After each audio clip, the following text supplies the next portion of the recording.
మనము IP 2 marks క్వశ్చన్స్లో భాగంగా ఇప్పుడు క్వశ్చన్ మనం చూద్దాం రండి.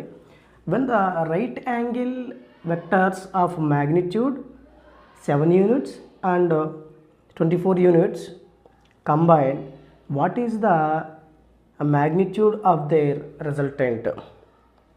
అంటే రైట్ యాంగిల్ వెక్టర్స్ రెండు రైట్ యాంగిల్ వెక్టర్స్ ఇచ్చారు ఆఫ్ మ్యాగ్నిట్యూడ్ 7 units అంటే ఒకటి 7p అనేది 7 units అట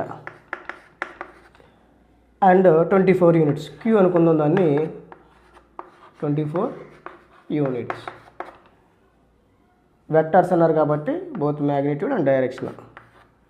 రైట్ యాంగిల్స్ అంటే వీటి యొక్క యాంగిల్ అనేది ఎంత అండి 90 degrees. రైట్ యాంగిల్ అంటే ఇలా ఉంటుంది కదా పర్పెండిక్యులర్గా, సో 90 degrees అన్నట్టు. రెండిట్లే కంబైన్ చేస్తే what is the magnitude of their resultant ఎంత అని అడుగుతున్నారు. మనకు తెలుసు రెండు వెక్టర్స్ ఇచ్చి వాటి మధ్య రిజల్టెంట్ ఏంటి అని చెప్పాలి అంటే square root of p² + q² + 2pq cos θ. So వీటిని మనము సబ్స్టిట్యూట్ చేస్తే రిజల్టెంట్ r అనేది రావడం జరుగుతుంది. p ప్లస్లో ఎంత 7², q² 24,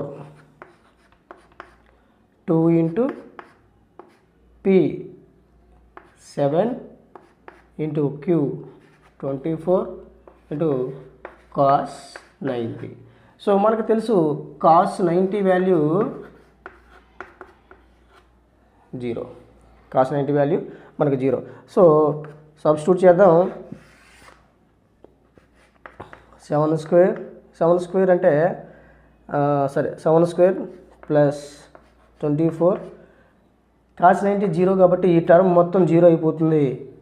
సో 7² అంటే 49 + 24² అంటే 576. సో టోటల్గా ఈ రెండింటిని క్లబ్ చేస్తే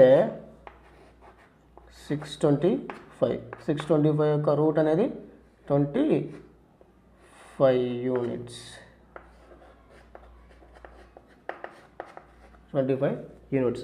ఇదండి రెండు వెక్టర్స్ ఇచ్చి ఆ రెండు వెక్టర్స్ మధ్య యాంగిల్ అనేది 90 degrees ఉండి అయితే ఇలా ఉండగా వాటి యొక్క రిజల్టెంట్ ఎంత అని చెప్పాలి అంటే ఈ విధంగా మనం ఫైండ్ అవుట్ చేస్తే మనకి ఈజీగా 2 మార్క్స్ అనేది రావడం జరుగుతుంది.